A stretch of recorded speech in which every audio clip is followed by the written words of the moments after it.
Be ready? 5 seconds to go. Start. After filing the complaint, the complainant respondent appeared as CW1 and led preliminary evidence by way of his affidavit, Exhibit CW1, along with other documents, Exhibit C1 to C17, and on the basis thereof learned JMIC Panipat found that prima facie case for the commission of offence punishable under section 138 of the act is made out of summoned the petitioner for 21 March 2016 to face trial stop. It is contended by learned counsel for the petitioners that Nikhil Gupta, director, was not authorized person to file the complaint on behalf of the respondent, and the check in question was only for security purpose stop. Lastly, it is argued that no legal notice was been issued to petitioner number 1 firm, and therefore the same is in violation of section 141 of the act. Stop.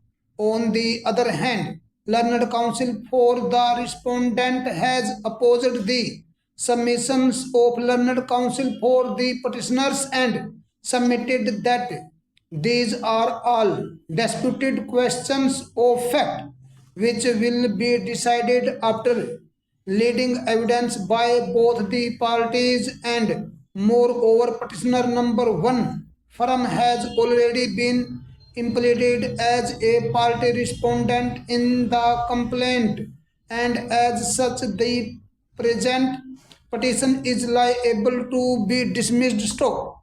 Heard both the sides and perused the paper book. Stop.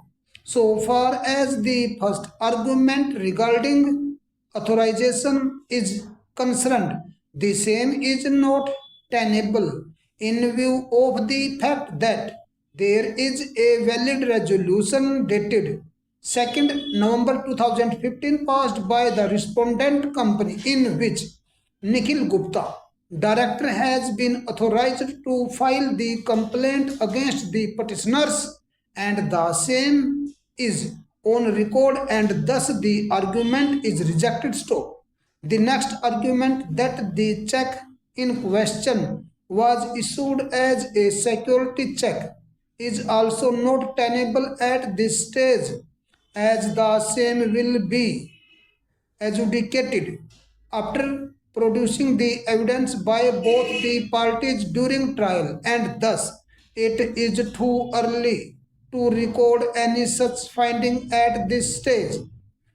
Either way, while exercising powers under section 482 Criminal Procedure Code. Stop. Consequently, this argument is also rejected.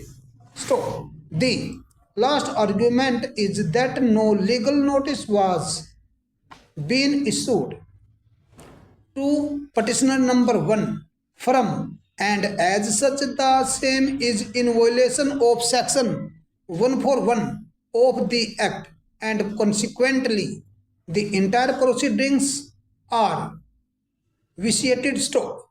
As per the partnership deed which is appended with the petition, petitioner numbers 2 and 3 are the partners of petitioner number 1 firm in equal share, that is 50% each, and according to clause 13 thereof it is stipulated that as per the needs of the business and convenience both the partners may mutually authorize any person to carry on the business of the firm, and in such a case all the acts of that person shall be binding on the firm Stop. Further.